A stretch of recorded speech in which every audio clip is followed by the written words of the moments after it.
Sanibonani la kuWansho Phama, nibingelele sifundo. uSigwebo Sentambo usekhale ngokuthi abalandeli abayeke ukungena iy'ndaba zabaculi lezi zokudelelana umtalabho. Ukhumbula-ke mbukeli wethu, umtalabho iwona-ke odumile kakhulu kumculo kamaskandi. Kodwa yena-ke uSigwebo Sentambo usekuvezile ukuthi yena noBahubhe bayayidlalela nje.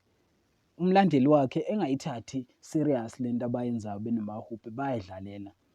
Ungcono uma elokhu ethuka uBahubhe, ngcono ayeke ukulandela yena.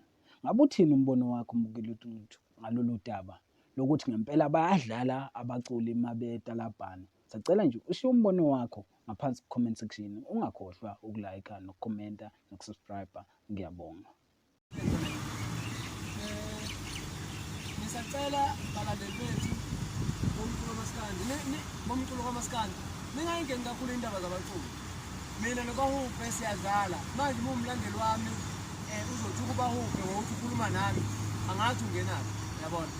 So-ke umlandeli wami uthi uBahubhe leyo nto iyangicika, ngcono vele uye kungilandela because mina noBahubhe asixabene. Yini laba enikhatha abaculi, yabona. Uma uthi uBahubhe nje ngcono vele uye kungilandela.